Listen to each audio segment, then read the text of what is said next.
Every 4 years, the world watches. Every corner kick, every save, every pass. The world watches its most beautiful game played at its highest level. And for a moment, the world stops turning for soccer. Bank of America is proud to be the official bank sponsor of FIFA World Cup 2026, supporting possibilities turned into achievements on the biggest stage. What would you like the power to do? Bank of America N.A., member FDIC. What's good? Justin Jefferson here. Football is a lot of explosion, a lot of energy and attitude. With these open earbuds, To have good sound and to be so light on your ear, it's like a dream. for more, check out Bose.com.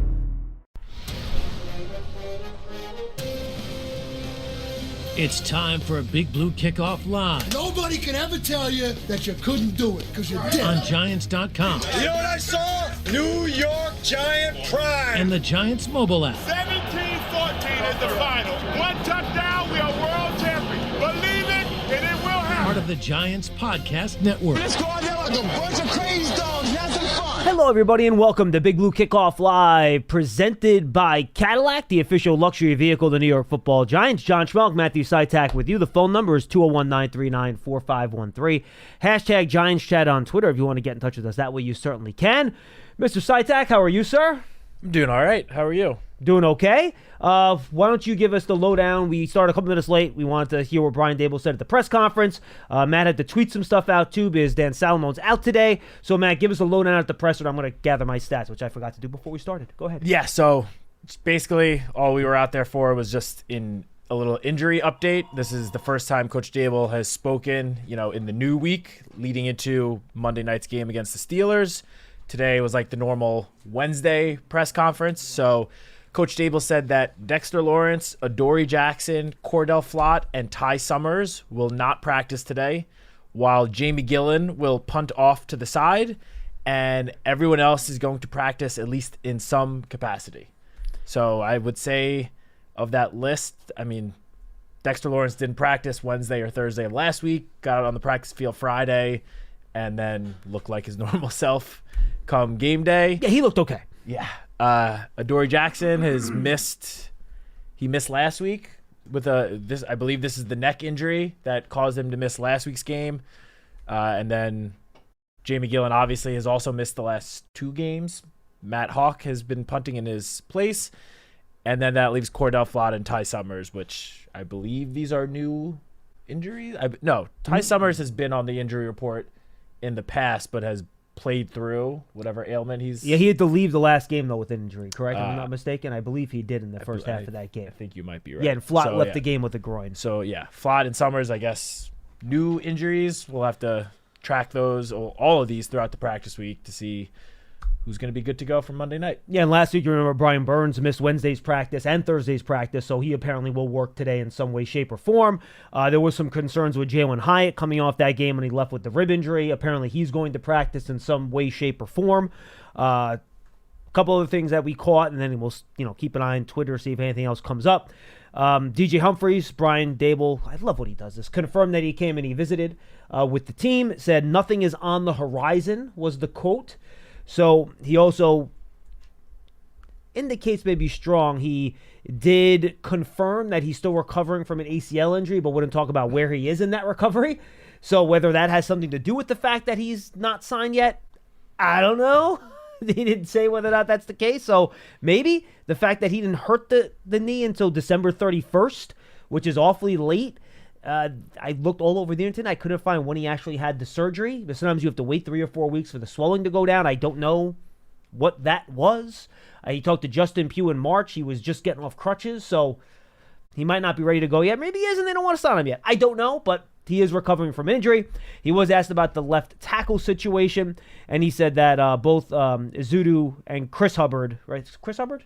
Yes. Correct? Yeah. Will get reps at left tackle, and they'll work through it this week, and they'll decide on game day who they think will be the best fit there at left tackle to start against the Steelers on Monday Night Football.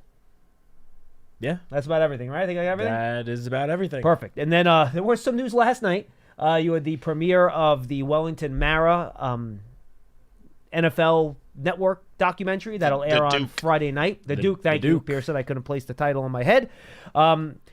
So at the Paley Center last night, they had a little premiere. It's going to air on Friday at 8 o'clock, I believe, Tomorrow on NFL night. Network. Tomorrow night, NFL Network. Now, unfortunately, that's the same time the Yankees will be having first pitch against the Dodgers in the World Series. So You could always DVR it. yeah, you could DVR one or the other, exactly, and make sure you get to it. I have not seen it yet, and I'm looking forward to watching it. Same here. It should be exciting. The football stuff will be fun, but obviously all the stuff, from World War II, Wellington served in the Pacific, Fleet, fighting Japan.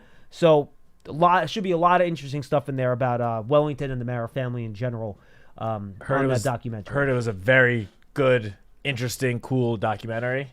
Not even just coming, from the Giants world, like just overall. Apparently, great reaction to it last night.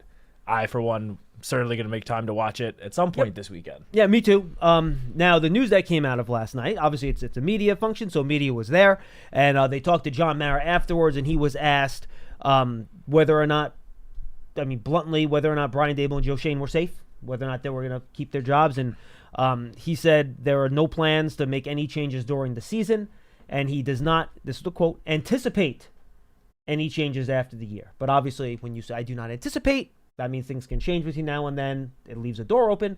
But as we've talked about here, Matt, continuity is something that this organization craves desperately. And it's something that they have not had for the past 6 years. The last 3 coaches lasting at most 2 seasons. Ben McAdoo less than that.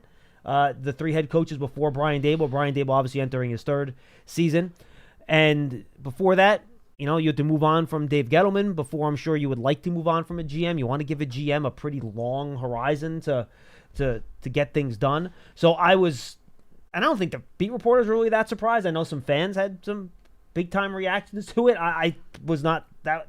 Look at it this way. If you asked me what I thought John Mara would say if he was asked that question, that's exactly what I thought he would say, to be totally honest with you. Yeah, I'm exactly on the same page. Now, again, as you emphasized, he said, this is how I anticipate it going.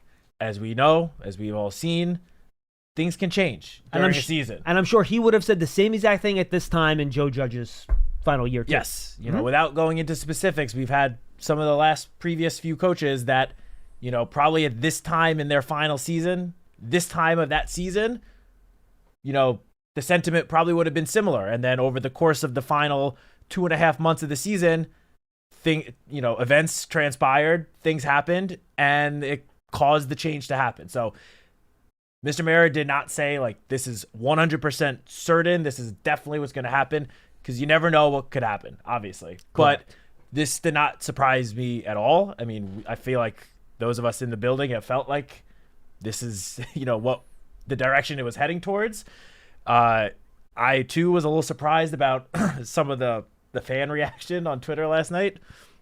I thought it was pretty clear that they were going to give Joe Schoen and Brian Dable a chance to, see this rebuild through. I mean, this is year 3. Obviously, year 1, as we've spoken about at length in the past, year 1, Joe Schoen was pretty handcuffed in what he could do, given the cap situation. He couldn't do anything. Exactly. Not a thing. And even, when he took over the first draft, the 2022 draft, and this is no disrespect to, some of the people that were there before, but Joe Schoen didn't have his people, set in the front office yet either. His full front office. There are obviously some carryover of scouts between the old regime, the general manager, and the current one, but over the last 2 years, we've seen Joe Schoen bring in more and more of his people, the guys that he wants, the people that he wants here. So that's not to, say, oh, that first draft, you just throw it out the window, but just something to keep in mind. So yeah, it did not surprise me at all. And the fact that this was a tweet from Bill Barnwell earlier this week, and this has been consistent throughout the season, the Giants have the 2nd youngest team in the NFL in terms of snaps played this season. The 2nd youngest. So that's not roster. That's literally the guys on the field. Yes, the guys that are actually on the field playing. They have the 2nd youngest team in the NFL.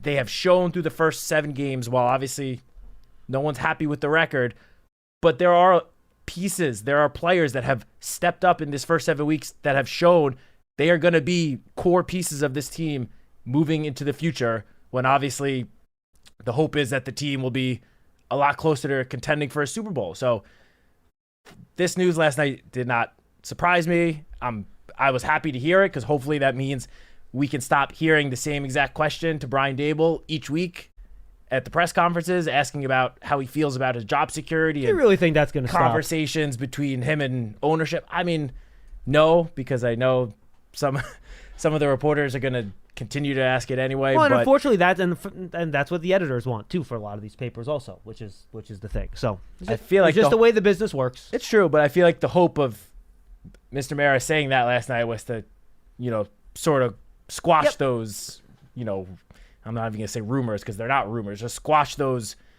predictions or thoughts of some of the reporters. But yeah, not surprising. I was happy to hear it. I, for one, would also like to see this coach and GM get to finish what they started and see where they can take this team. Because you can see them building something, and I feel like it can work. Look, has it taken longer than you might like? John Mayer even said at 2-5, there is as much progress as he would like at this point. The record's not where he wants it to be, but you can see there's a glimpse of what the vision is right now and what it could be. So anyway, I don't want to spend the whole show on this, but I just figured I'd put that out there. And this is just a quote I'll read. This is from Charlotte Carroll's column for The Athletic. "I've probably been guilty of not being patient enough in recent years, and that's one of the reasons I'm committed to Joe and Brian Dable and giving them a chance to turn things around." That was the major quote. So, and again, he also expressed that he's not very happy with the 2-5 record and, where the team is. So I'll read another quote. "Obviously, we're all very disappointed with where we are right now, but I'm going to say one thing. We are not making any changes this season, and I do not anticipate making any changes in the offseason either." He still has, quote, confidence in both of them. When asked if the team was a long way to go before he can make claims about feeling good, Mara said, "Absolutely, we're 2-5. So I think that sums that up. All right, quickly on the Steelers, then we're going to get a bunch of calls in, and we'll kind of talk about this game as we move forward here. They're an interesting study. I watched them a little bit this week. I looked at a lot of the numbers, Matt, and it's hard to know exactly what their offense is because it was very different with Russell Wilson behind center as compared to Justin Fields. So you're going on a one-game sample size, which is always very dangerous. But Russell Wilson succeeded with deep passes and a bunch of play-action passes. That's where he had the most success last week. A lot of those play-action boots, those rainbow balls that, frankly, he's one of the best that I've ever seen throw those high-altitude deep balls. George Pickens made some really nice plays outside on contested routes. They have one of the highest 1st and 10 and first half run rates in the league. They will run the football and run it again and run it again and run it again. They have a powerful running back in Najee Harris, who I think is running it as well as he's ever had. Jalen Warren's a good change of pace guy for them. Their offensive line is a little bit shaky. So just to kind of sum that up for me, Matt, and Russell Wilson will hold the football, by the way. And he's always been susceptible to sacks in his career. He's something 4th or 5th longest average time to throw, even with just his one game of sample size this year. Right, I think he's only 100th of a second off to where Justin Fields was. Both of those guys tend to hold the football. But to me, if you can slow the rundown in this game, and you give your pass rush a chance against the Steelers' offensive line that should be without their excellent rookie center, Zach Frazier. They already lost James Daniels to the year, who was going to be their starting left guard, I believe. I think this pass rush, if given the opportunity, should be able to wreak havoc, get home, and sack Russell Wilson a bunch in this game. But much like against the Eagles, you got to earn your way to rushing the passer, and that means stopping the run first and foremost.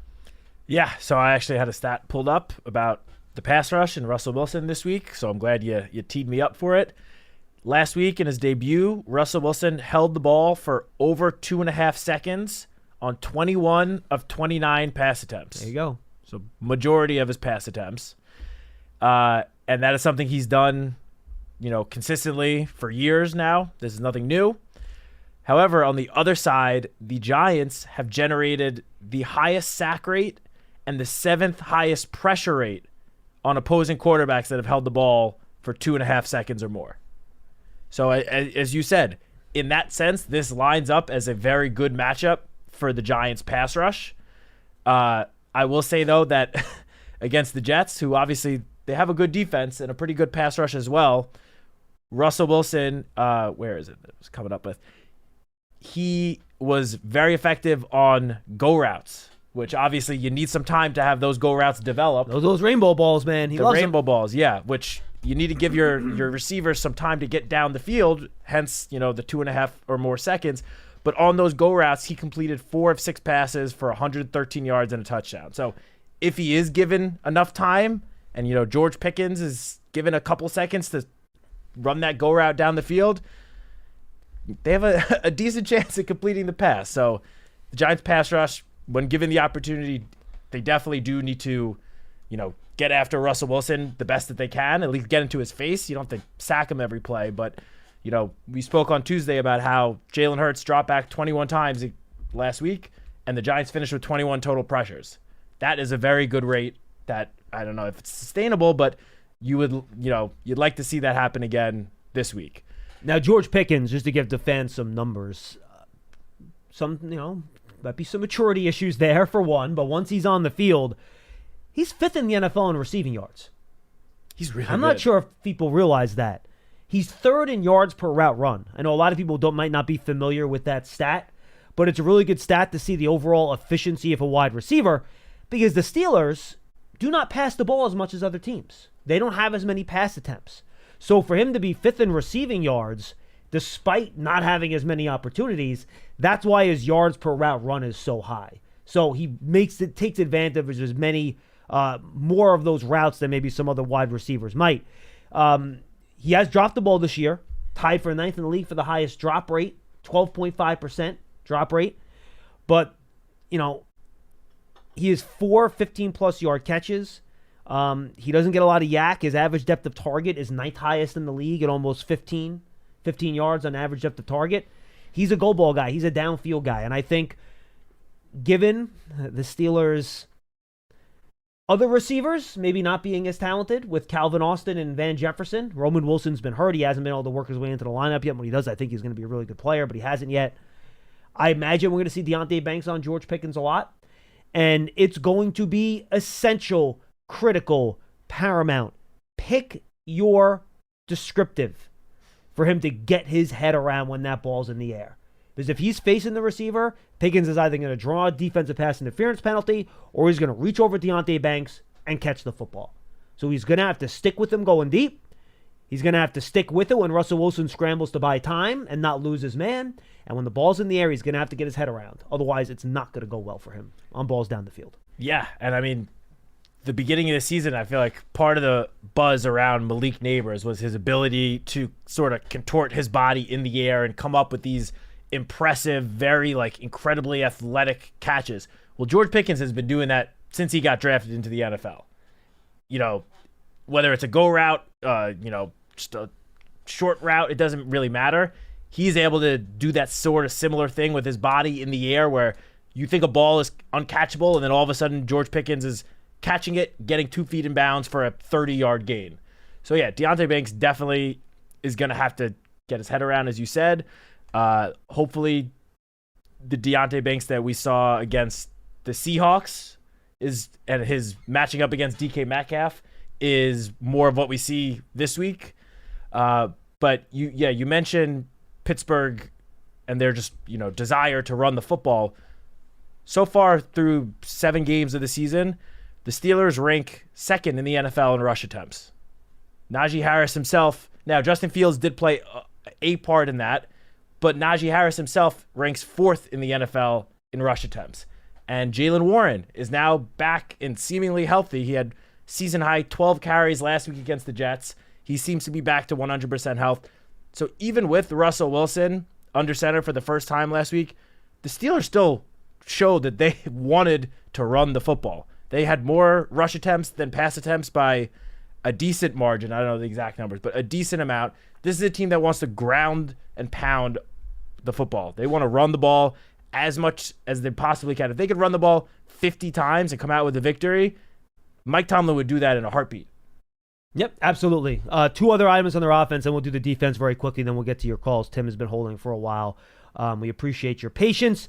Broderick Jones, who's a second-year right tackle for them, has really struggled this year. That's a spot that the Giants, whether it's Azeez Ojulari or Brian Burns, I think they can attack. And just back on the deep balls from Russell Wilson, since 2016, most completions and yards and touchdowns on deep balls in the National Football League. It's what he's good at.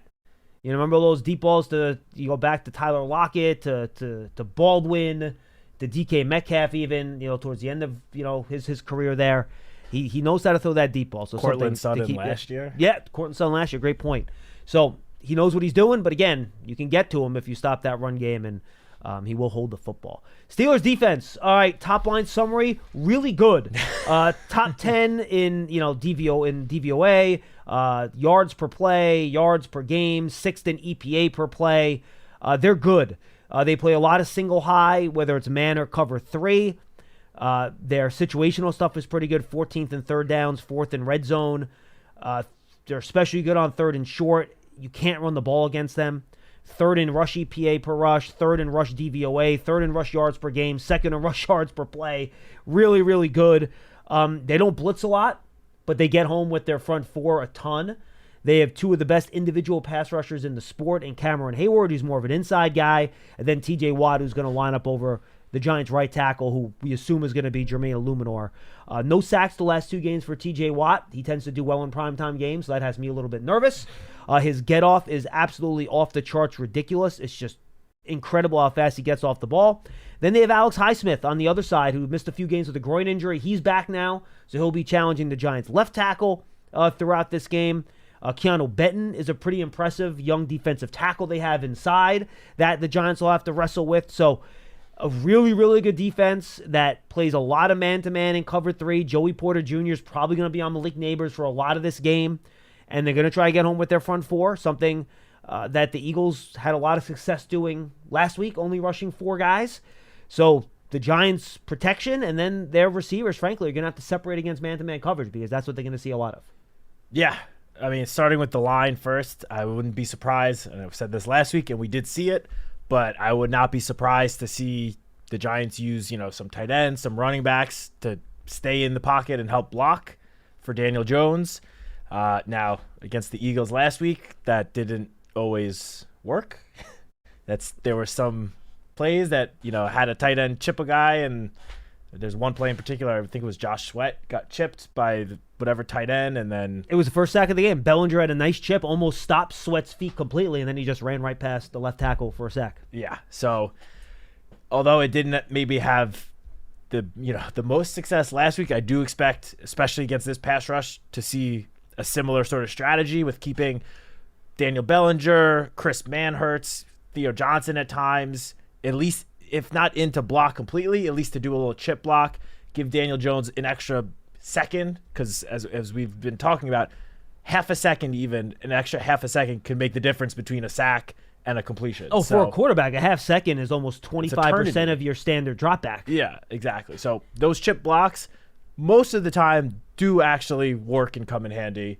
Obviously, you require your lineman to still block after the chip block, but I think that will be hopefully a little bit better this week. Again, with the presumed second week of this new starting offensive line starting together. We don't know for sure again, but Coach Dable did say before we came in here that at least for today's practice, Josh Azudu would once again get the first practice reps at left tackle. So we don't know what's going to happen, but at least to start, it seems like Azudu starting at left tackle will be the way that things are trending. I would say that this pass defense is definitely a little more susceptible to big plays than the run defense. I mean, as you mentioned, John, they have one of the best, if not the best, run defenses in the NFL. They rank 2nd in rushing yards allowed per attempt, 3rd in total rushing yards, and that's with teams still running the ball against them. It's not like they haven't been trying to run it at all. But their pass defense ranks 22nd in the NFL in yards allowed. So Joey Porter, who had I would say, pretty strong and encouraging rookie season last year, hasn't quite lived up to that this year. He's been up and down. But, and I believe we talked about this Tuesday, he did a really good job against the Jets this past Sunday night.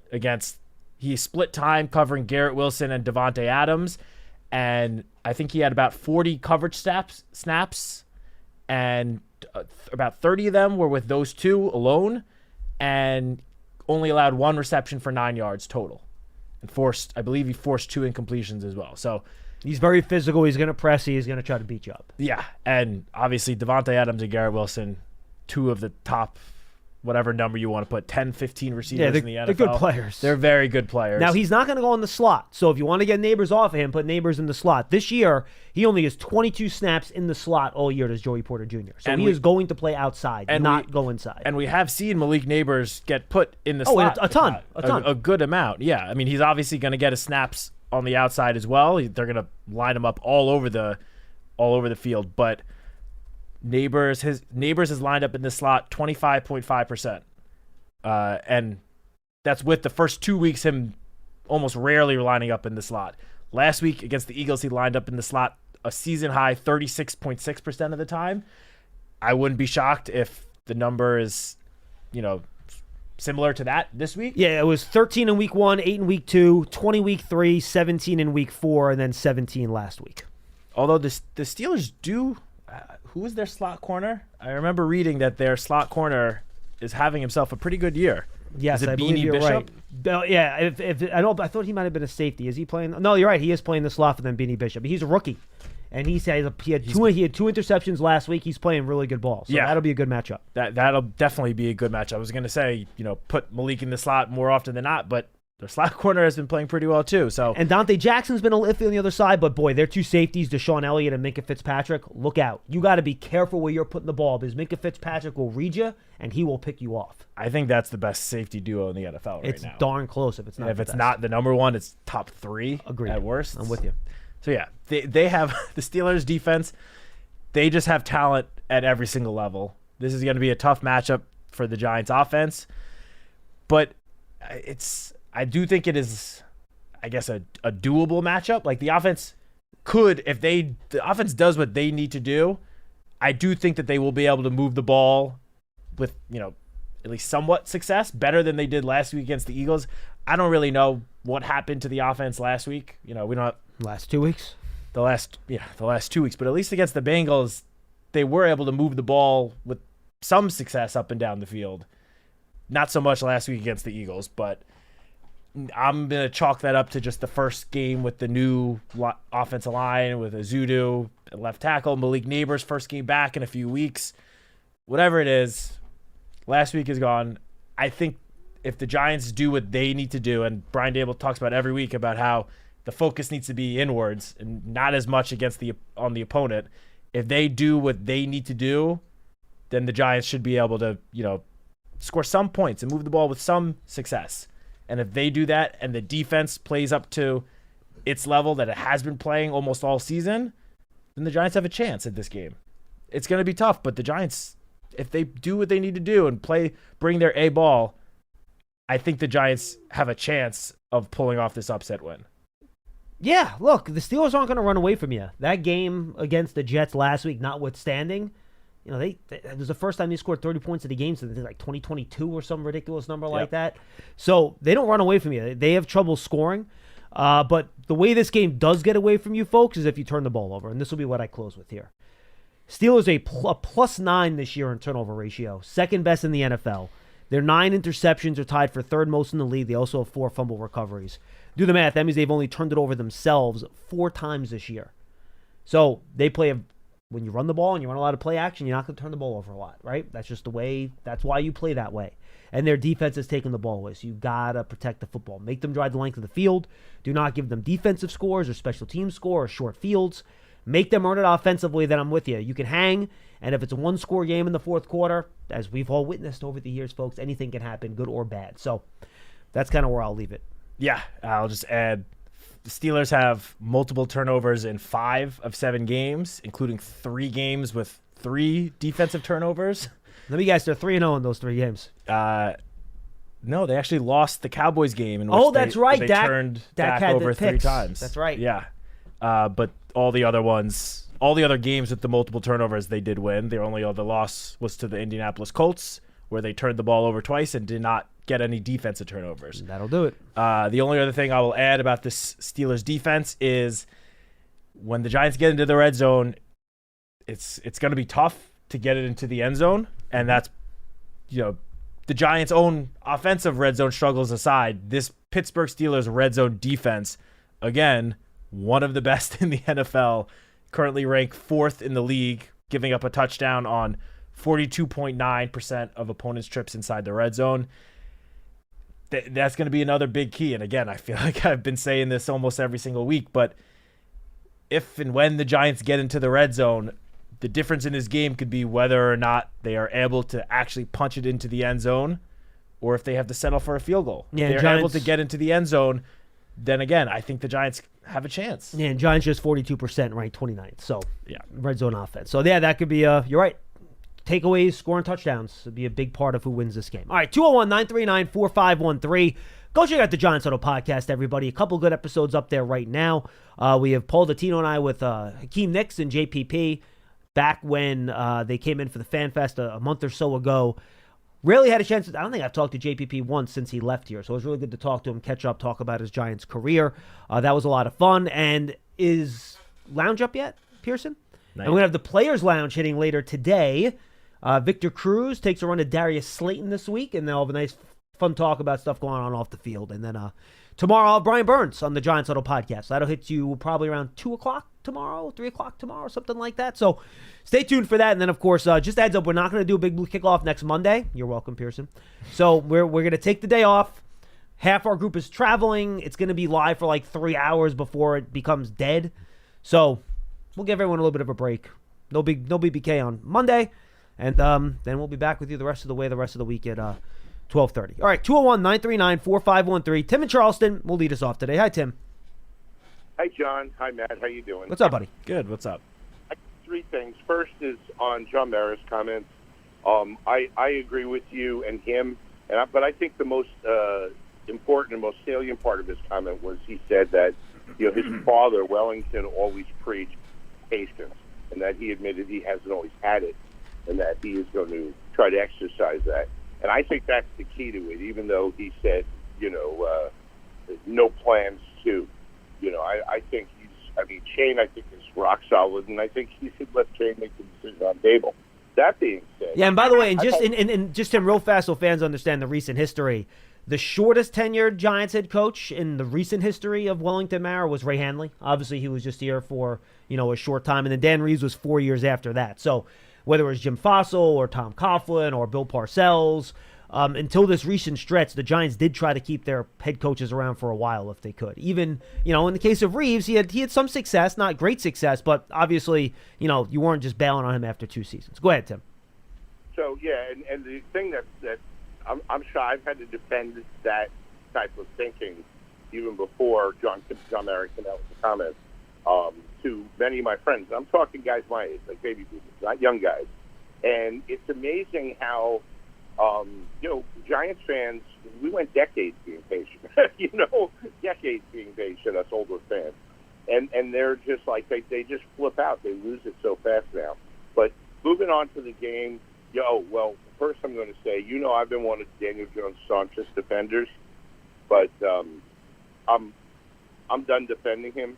I'm not going to say, I'm not going to blame everything on him, but I can't defend him after the last 2 games. And, Tim, bottom line is the production has to get better. Yeah, and the only way the Giants win this game is if the defense does 2 things, which is basically they play like they play against the Bengals. Part A of that is, we didn't allow a passing touchdown. We held the quarterback under 200 yards. We held them to 13 first downs. We dominated time of possession, and we forced them to punt 6 times.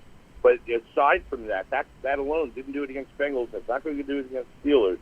The defense has to create turnovers. They need, come on, interceptions, guys. 1 all year is pathetic.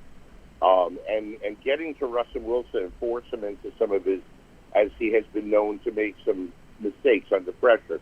We need to make those mistakes, capitalize them, get the offense some short fields, because that's the only way they're going to be able to put up touchdowns. Yeah, Tim, Russ won't necessarily make a lot of mistakes, at least in my opinion, throwing the ball up when he's under pressure, but he will take sacks, and he will just tuck it and go down and take sacks. So I think that's your best shot here. Maybe you get a strip or something like that. He's done it even going back to his year last year with Denver. He did not throw a lot of interceptions with the Broncos last year. So in terms of throwing interceptions, he does a fairly good job protecting the football. Though I think he is one of his either last year in Seattle or first year in Denver. I know he had double digits, but otherwise he's been very good at protecting the football. That's probably a misconception on my part, but I'll take sacks and fumbles because that gives you better field position than interceptions. Yeah, for sure. And my last thing is, and it obviously it'd have to be a low-scoring game, but my last thing is I have a confession that I did 2 things this week that I've never done before, and yes, they are. I can discuss them on the radio. One thing. You stole my joke before I could even make it, Tim. Go ahead. I actually bet, I bet like $10 on things, not like any real money, but I bet against the Giants coming up. I figured, you know what, if we're going to go down in flames, at least I'll win back a little. And you're going to like this one, John. I bet on the Yankees to win the World Series. Not just because I think they will, but because they were plus 115. But also because I can never, even though I wasn't born when it happened, I can still be from Brooklyn, Flatbush of all places, never, ever, ever forgive the Dodgers for leaving New York. Even though it was as much Robert Moses' fault as Walter O'Malley's, it doesn't matter. They left. And the 2 teams I would always root for the Yankees against in the World Series are the Giants and the Dodgers. And the other NL teams, though, I'll never root for the Yankees. So I just wanted to leave you with that. Nah, thank you, Tim. Thanks, yeah, Tim. I mean, how can you root for a team that decided to leave the best borough in all the world in Brooklyn? It'd be pretty cool. Just imagine like downtown Brooklyn have a nice ballpark down there. It'd be pretty cool if you had it. Would be cool. I don't know if the Barclays Center would be there though, if that was the case. Yeah, then your Nets going to stay in New Jersey. Everyone's a winner. I don't want your basketball team in my borough. Sorry. Keep them in New Jersey. Where did the Nets play? Before this? In Jersey. They played right across the street. Yeah, at the Izod. The empty stadium. And then they were also in Newark for 2 years? They were in Newark for... Or more than that. Was it 3? It was a couple of years. I'm not sure exactly how many. But yeah, it's because they played in this stadium right here that I grew up a fan. Because I grew up 10 minutes away from here. Yeah, the Izod was a fun place to see a basketball game. It was fun. Continental Airlines Arena. Yes, first. that's correct. That's what I remember it as. Which no longer exists, I do not believe. No, now correct? it's literally like a nameless venue that's just sitting there. Well, but my point was that with our sponsors, Continental Airlines is no longer even a thing. That is also true. United, official airline of the New York Football Giants. 201-939-4513. 201-939-4513. Let's go to our next caller and say hi to Scott in New Mexico. He's up next on Big Blue Kickoff Live. Hi, Scott. Hey, guys. I'm going to, I don't mean this as an affront to anybody, but the analysis you guys gave, I just don't agree with. And I'll tell you why in regards to Pittsburgh. Okay. The Giants' offensive line last week, according to PFF, so I'm allowed to talk about PFF since Paul's not on, they ranked the Giants dead last in the NFL in regards to their pass blocking efficiency. Yeah, I'm not surprised by that. Okay. The Pittsburgh Steelers, as you already talked about, had lost 3 starters from their line, and I didn't notice the difference at all when I watched the Jet game. They looked like a regular offensive line. You wouldn't even have suspected that they had lost three starters. Well, just keep in mind for the season, Scott. Just so you're aware of the fact of the stats, and I'll give you the PFF number because I wrote it down the other day when I was doing my little analysis. They have the 4th highest pressure rate allowed in the league this year to the Steelers at 41.5%. Right. The other thing I'm concerned about, the Giants right now are scoring or have scored, currently scoring about 13.5 points a game. Yeah, it's bad. They're going up against, I think, when they played the Jets, they were the 8th best defense. They may even be higher now, the Steelers. And it's really good. Yeah, I just don't see. So we're in agreement so far, Scott. So right now we're on the same page. Okay, I just don't see how you can approach this game and say the Giants have a chance. They may win because on any given Sunday, it happens. Well, Scott, this is why I think they have a chance to win. I think, don't you think it's very realistic that the Steelers could finish this game with 13 points?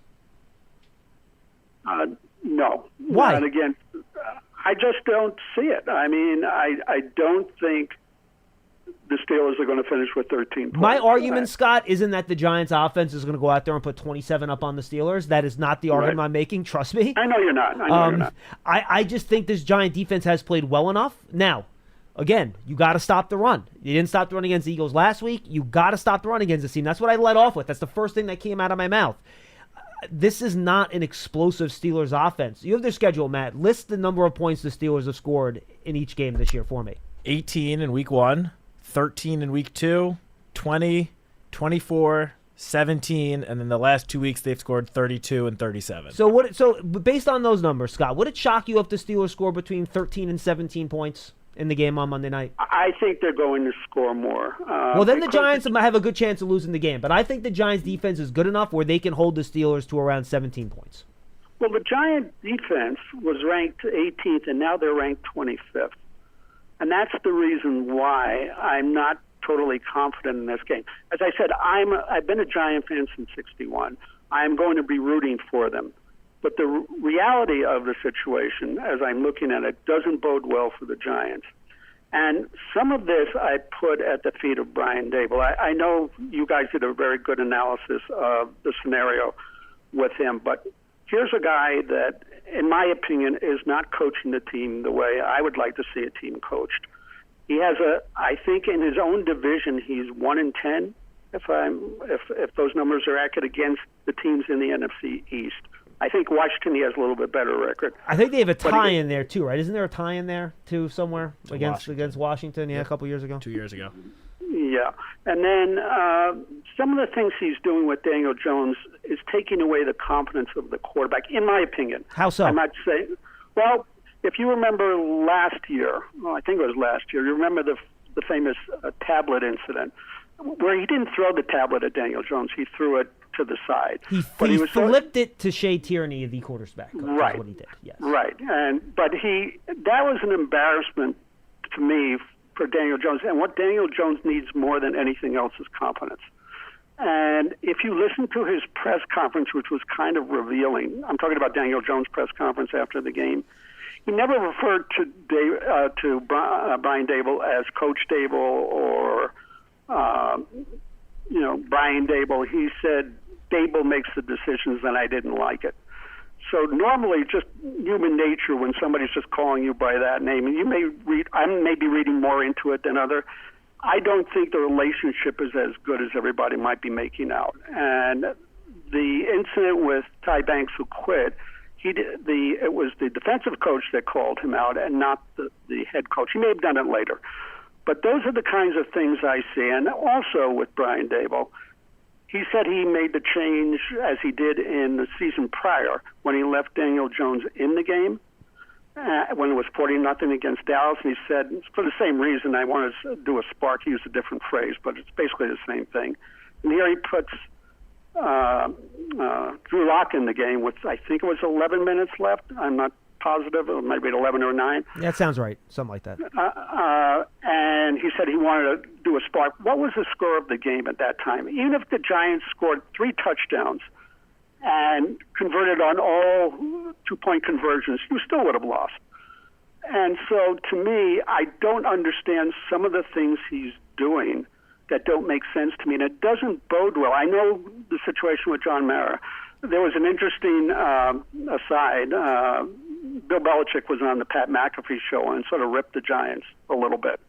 Whether he was justified in doing so, I don't know. What did he say? But, what did he say? Well, he said that he doesn't understand why Azuto's playing at left tackle.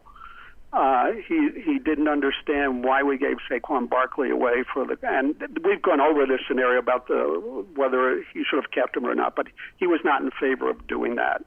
So those are some of the things he said, and he wasn't convinced that Daniel Jones was getting the kind of leadership he needed to be the confidence he needed to be the quarterback of the New York Giants. Now, this is Bill Belichick, and that's his opinion. I don't have the same opinion in regards to the Saquon. That's past history. I assume there were reasons why it was done the way it was done, and I'm going to go with that. But what I don't like is the fact that, the Giant efficiency is not there. I believe Matt hit on some of the points. You have players like Drew Phillips, who's outstanding. Newman, outstanding. You have some outstanding players on the offensive side, but you don't have a team the way I'm looking at it. And I've watched the Giants for a long time. So as I look at it just from my eyes point of view, they don't have a team that's cohesive. And that's the one thing, John, you've always hit upon that I remember. You have to have continuity. And that's the kind of thing I don't see with the Giants. Now, I'm going to continue to watch them and root for them. But in regards to this particular game, I just don't see where Pittsburgh is going to be able to not beat the Giants. But I'm going to be rooting for the Giants anyways. But I wanted to get your comment on one other point, and then I'll... Yeah, real fast, Scott. Real fast. Everybody talks about execution. But execution works both ways. You can have the perfect execution on one side of the ball, but unless I miss my guess, there's two teams participating in a football game. The other team has to execute also. And if their execution is better than your execution, you're going to lose. Well, Scott, that's why when on average, the team with the best players is going to win the game, is if you have a better player and both players execute the same level of their ability, the better player is going to win just because he has a higher ceiling in his execution ability. Right. Well, thank you for letting me get this off my chest, and I'll let you get to the next caller. Anyways, thanks. Thanks, Scott. Appreciate the call. And look, Brian Dable and Daniel Jones, as far as I understand, have a pretty darn good working relationship. I know everyone made a big deal about that thing with the tablet. I mean, that was a long time ago now. That wasn't even this season. I don't even think either guy thinks about that for a second. I mean, he gave him every single first-team rep this offseason. He never equivocated as to whether or not he was going to be the starter this year. Didn't equivocate after the game last week that he was going to be the starter. I don't see that as an issue. I just don't. I could be wrong. Things might come out later in the year where it's like that was a big problem and I'm not aware of it. That's possible. These guys don't talk about this sort of stuff, but I see him like kind of joking around with him in the cafeteria, a couple months ago. Like I don't see that. I don't see it. I don't either. I think it's, as he even mentioned, it might be overthinking a little bit. The fact that in one quote he referred to Coach Dable as Dable. I mean, everyone just calls him Dabes. Everyone calls him Dabes. If he had said Dabes, would that have made you feel a little better? Like, that didn't make any sense to me. I was standing there for Daniel Jones' press conference in the locker room after the game, and not even for a millisecond did that register as, oh, he just called him Dable. That raised some red flags. In terms of not sensing that this is like a team, I don't really get that either, because last week, obviously, the Giants lost 28-3. It was not a close game. No doubt about it. The Giants got outplayed on every side of the ball.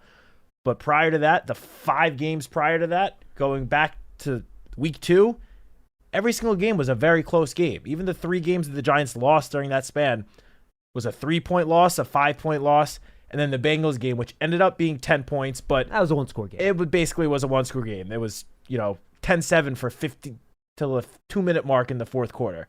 So those are all close games. The team, despite some of its struggles, has showed that they are continuously fighting till the very last whistle. So I don't really see this whole Brian Dable doesn't have them playing like a team thing. It doesn't make much sense to me. And then in terms of, what he said, his criticism about our analysis of this week's game, I mean, the Giants know that the Steelers want to run the football. And obviously the Giants knew that going into last week's game as well and were unable to stop the Eagles. But the only other time that the Giants' rush defense really struggled against the run this season was in week 2 against the Commanders. They weren't great in week 1 either, but yes. No, but I'm talking about like really, really struggled. That's fair. They gave up 215 rushing yards to the Commanders.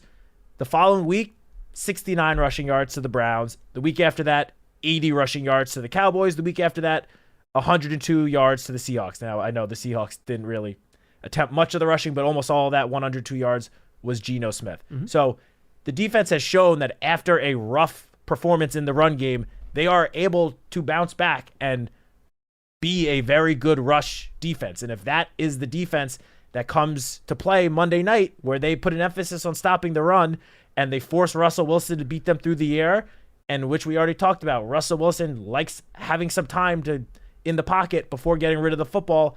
And the Giants' pass rush has been very good at hitting home and getting to the quarterback when he holds onto the ball too long. These are the ingredients of a recipe for a possible Giants win. We're not sitting up here saying guaranteeing a victory. We're saying if the Giants do X, Y, and Z, then this will be a winnable game for them. The whole point is for us to figure out the path to victory. You want to figure out the best chance they have of winning. I think that's it. And just discuss, I don't know what defensive rankings he's looking at. If you want to look at some of the advanced ones, DVOA has the Giants at 16th in terms of defenses in the league. EPA per play has them at 19th, and defensive success rate has them at 16th. So those are three of the major metrics there in terms of.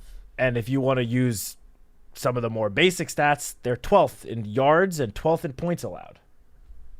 And even after last week where the Eagles went 3 for 3 in the red zone, the Giants still have the 13th best red zone defense. And one sort of overlooked aspect of last week's game, because there's, again, wasn't much to take positive to take out of the game against the Eagles, but Giants held the Eagles, what was it, to 1 for 13 on third down? Yep. They did convert on 3 fourth down attempts, but 1 for 13 on third down. The Giants now have the third best third down defense. Oh, they third, really? Number 3 in that. the NFL. So to say that there's like that, the defense has no chance at stopping the Steelers, who just frankly don't have a very explosive offense, that I don't really understand at all. Like, I'm not saying they will, but the Giants certainly have the pieces on defense to limit this Steelers offense to what they were like earlier in the season and not what they've been doing the last 2 weeks. I feel like that is very fair to say. Now, the Steelers defense, that's a whole other story. But just in terms of the Steelers offense, I mean, the Giants held the Bengals, Joe Burrow, Jamar Chase, and T. Higgins to 17 points. It was 10 points for almost the entire game. You're saying that they can't do something similar to the Steelers and Russell Wilson? That I don't fully understand. All right, we started about 5 minutes late, so we'll go about 5 minutes later than we usually do. Wilson and Roxbury, and then we'll try to squeeze in one more after Wilson. Wilson, what's going on, buddy? I'm sure you loved the comments last night. I was waiting for you to call in today. I'm sure you're psyched. Johnny, listen. Believe it or not, I was in Dominican Republic for 4 days, so I was on mini vacation, so I didn't hear anything. All I heard was that Johnny, I love you. I love you. But sometimes you try to defend some things that are. Johnny, this kid. Before I get started, just want to say this kid, my league neighbors, super talented. I see red flags already all over the place, Johnny.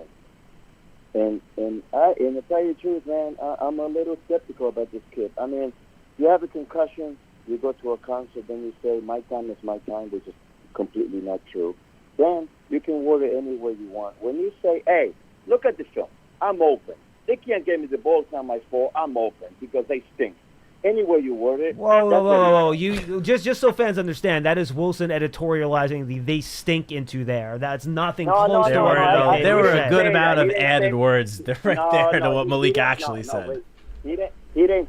Of course, he didn't say that. But fans, Johnny, I've been watching the Giants for 45 years. That's what I got. But forget about that. Okay. I mean, this is like the Club Med of the NFL, Johnny. This is like an all-inclusive hotel. Nobody's got any accountability. You cannot have a player quit on the field and then tell the fans we're going to handle it in-house. That's not. Giants fans deserve more than that, Johnny. Wilson, we're going to see if there's any punishment for him. We'll see if there's any punishment on Monday night. Well, if he starts the game, then obviously that's it. Everything is lost. Because when you have season's over if he starts, it's all over. It's finished. No, it's all over. Forget about punishment. I'm gonna ask you something like that. Because they might win on Monday. Who maybe? But you're going basically you're looking at 2-6 again this year as we did last year. But it's great when everything is blamed on the quarterback. But then, if everything is blamed on the quarterback, why do you? And I love Daniel Jones, but this kid deserves better.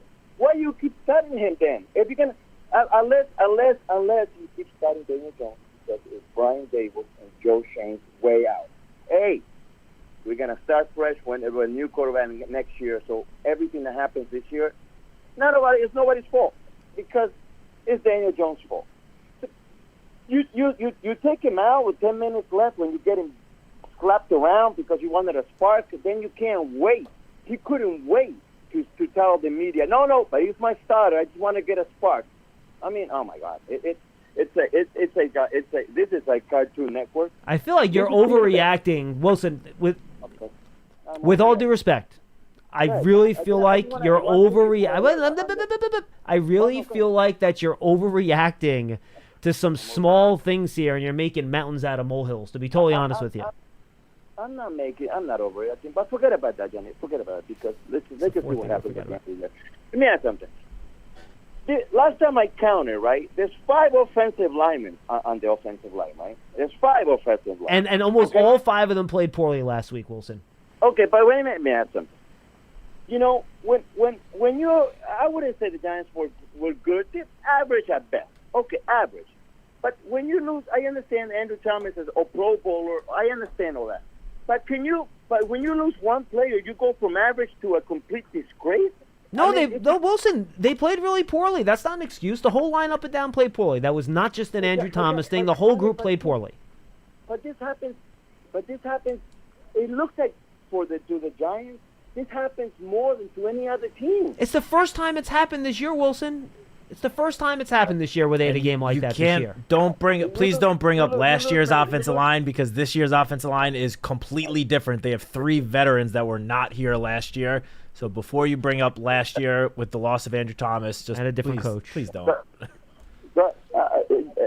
Matt, all I'm saying is this, man.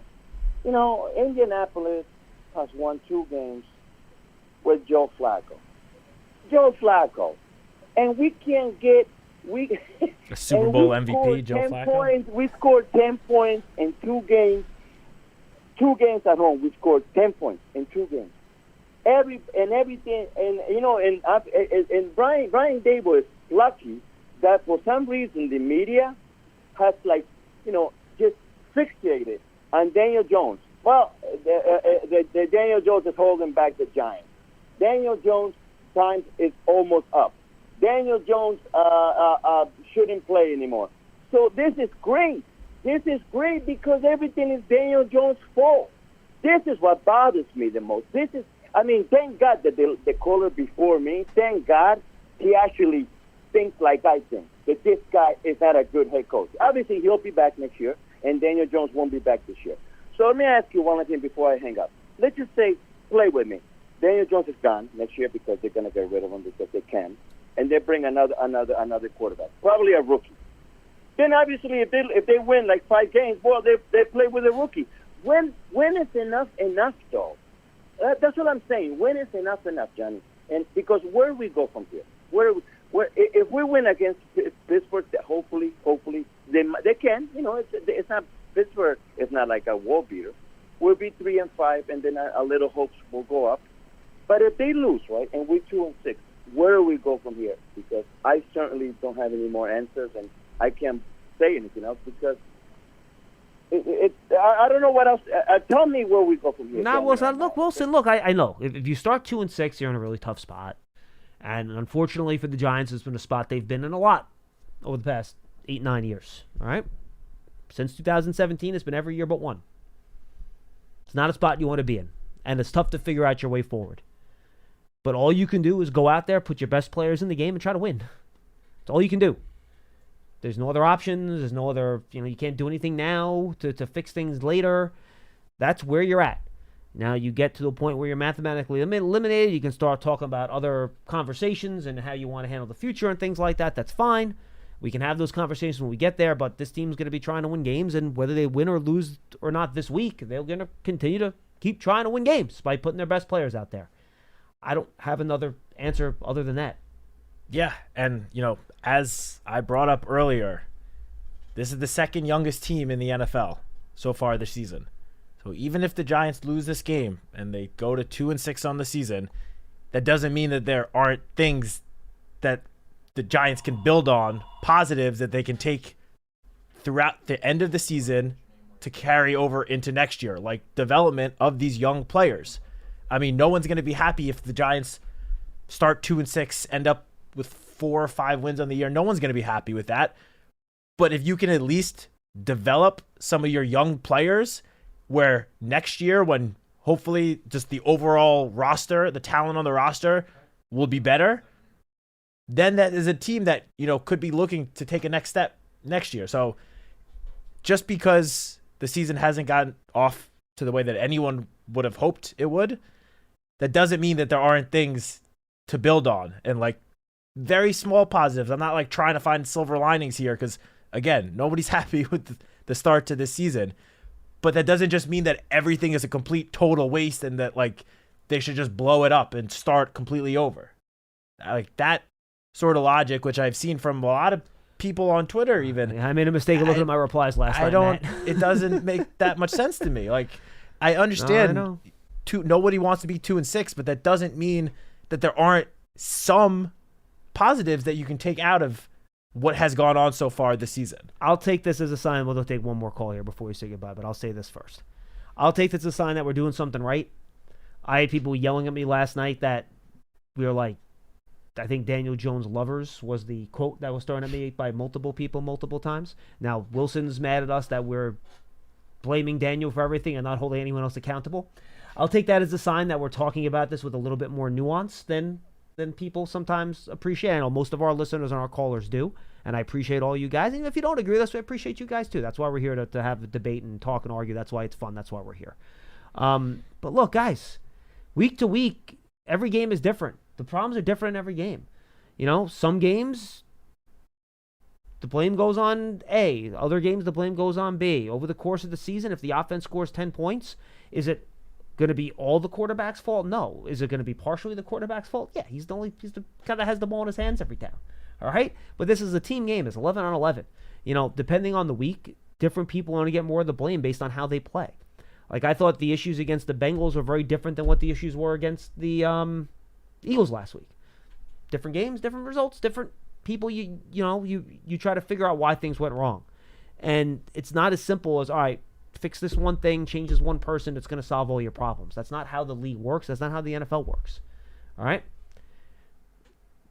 That's kind of where we're standing right now. Eric in Chicago will wrap us up. Eric, what's going on? Hey, guys. How you doing? We're great. Long time no talk. Thanks for calling in, Eric. What do you got? All right. A couple of just quick points, and I'll let you guys answer the questions. I'll get off quick here. Yes, sir. One, with our old school coaches that we've had for years, like you got Cuff and you got Parcells, even with Reeves, when the offensive one thing I haven't seen lately is we don't move the line, rolling out of the pocket, things like that, just to alleviate some pressure off one side or another when the line might need help, when a chip block just might not do that. That's one point. Yeah, and Eric, real quick, and just real fast, because I'm going to give you a chance to respond. I think the reason you're seeing much less of that play action boot stuff than you saw the last couple of years is because they have more confidence in this offensive line to hold up. Now, last week with Andrew Thomas out, maybe could they've mixed a couple of those things in there to try to give Azudu a break? I could see that argument. But I think the reason you haven't seen as much of that this year, and they're still running a ton of play action, but it's mostly straight drop back play action rather than boot play action and move in the pocket, is because I do think they have a little bit more faith in their line to protect this year. Anyway, go ahead. Gotcha. That's fair. Two is with the wide receivers. Coming from old school, I'm going to be 53. Live and die with the Giants. Just everybody else does that calls in. With the players not being held accountable or foreseen that way, like with Slayton and Wandell, they're young. Well, Slayton's a little bit older, but with these guys dropping the passes that they drop, the frustrating part is they don't get taken off the field. It drives people nuts. And then why is not Hodgins playing? He was not a huge play receiver going to burn you down the field, but everything that was in his perimeter of catching his radius, he caught everything. And then the last thing would be the Deontay Banks thing. Sometimes the hustle thing, I know that all of our veterans and all our old school, our legends, that drives them nuts. Like I've seen Banks make comments and Taylor and these guys with the non-hustling on these plays. If it happens once, it's bad enough. If it happens twice, isn't that starting to be a trend? I mean, with the accountability on some of these things, whether it's dropping passes on the offense or not hustling on defense, you don't see these guys being ripped off the field and, getting chewed out. And those are just my points for today, guys. And I love the show, and we're out in Chicago, and I'm rooting for every Giants play. So I'll talk to you guys soon. No, thank you. I appreciate the call. And I guess that doesn't seem to be Brian Dable's way. We haven't really seen that much the last 3 years, and I could be forgetting something. Lots happened the last 3 years. Like, I don't remember a lot of, all right, he did something stupid or bad, let's pull him off the field right away and sit him down. That doesn't seem to be his way. I think he wants to try to keep his best players on the field as much as he can. He addresses these issues. Now, it's funny. One group of fans will get mad because Brian Dable, gently tosses a tablet to an assistant coach talking to the quarterback, but then at the same time they want him to rip these other guys publicly, take them out the field, and bench them. So you want to be, you're too hard on the one guy, you're not hard on the other guy. So I don't, and again, Eric, I'm not saying that's you particularly, but we get calls on both sides of the ledger there, right? We just got, in the same show, we've got multiple calls about 2 different sides of that same argument, but he just seems to be more of a, I don't want to out these guys publicly. I don't want to bench them and hurt the team. And he, trust me, he sees this stuff happening and he talks to him. But Dable, still to his core, grew up under Bill Belichick and Nick Saban. Like, he's an old school coach. He's never going to blow up a guy publicly. That's just not his way. He doesn't think that helps the team long term. But he does handle it in house. And look, we'll see if he decides to make any moves or decisions on Monday night with playing time or not. But either way, trust me, these guys, where you guys think there are issues, the coaches see this too, and they are addressed. Yeah, I mean, you took the words right out of my mouth. I mean, from day one, Brian Dable made it very clear he's not going to throw his players under the bus to the media. It's never going to happen. He's been here 2.5 seasons now, coming up on 3 full calendar years, nearing that. Can you remember any time that he's thrown a player under the bus? I can't. I cannot. It's just not his style. He comes, as John just mentioned, he comes from Bill Belichick. He coached under Bill Belichick, where Belichick didn't do that either. Belichick handled everything in-house, had the same sort of responses that Dable has. Now, obviously, Belichick has many, many Super Bowl rings, so that is a difference. If, Brian Dable had a Super Bowl ring as a head coach, I feel like people wouldn't care so much about him not ripping his players apart in front of the media. That does not mean that he is not holding his players accountable. He literally said, we are handling it, but just doing it our way, in-house. Like, just because we, and this includes us, we don't know what that exactly entails. No, I don't. But there's no way that Brian Dable is just letting things like that slide. Like, I promise you, there are conversations that were had since last week with Deontay Banks about his efforts, and that's what everyone seems to be pointing out since Sunday. And I mean, we even saw Jerome Henderson. Everyone's seen the clip of Jerome Henderson on the sideline immediately after the one play in particular, sort of like losing it on Deontay Banks. It was like that pleading, like, come on, man, what are you doing? What was that? That's what it looked like. So, I mean, as you mentioned, I understand the Giants the record is 2-5, so no fan is going to be happy, but you have some complaining that he still shows too much emotion, even though I feel like, cut it down significantly this season. He has dialed it back this year, for sure. By a significant margin, but you still have fans saying he's too emotional and too upset, and then other ones saying that they're upset that he's not showing enough emotion to the public and to the media. What happens? It's like a lose-lose situation, and I understand it. It's because the Giants are 2-5. So when the Giants are 2-5, no one's going to be happy. And look, I'll say this too: like, if the issues keep coming up again and again, eventually you do have to do things like playing time. Like, that's just, you have to, because eventually, if that's the only thing that's going to get through to the player, that's what you got to do. Whether or not they're there with Deontay Banks, I have no idea. We'll find out Monday night. I don't know that, but look, we'll see. I mean, he's a young player. Got to get it through to him one way or the other. That type of play is not acceptable, and I'm sure they've expressed that to him. But the question is that, do they believe that's gotten through without having to do something with playing time or things like that? So we'll find out. Citak, you got the Tino tomorrow, right? Yes, I do. 12:30. Check it out. And again, folks, no show on Monday in case you missed that earlier in the show when we talked about that. So stay with us. Big Blue Kickoff live as we get ready for Giants and Steelers on Monday Night Football. Matt and Paul tomorrow. We'll see you then, everybody. You might think Iowa grows corn, but the truth is, corn grows Iowa. While farmers work hard to grow the best crop, their Iowa Corn Checkoff investments are hard at work too. Opening local and global markets for corn and corn-fed products, educating drivers on unleaded 88 as the best fuel at the pump, finding new uses for corn, and sharing the farmer's story. Iowa corn farmers are backed by researchers, educators, market experts, and more. to keep corn growing Iowa.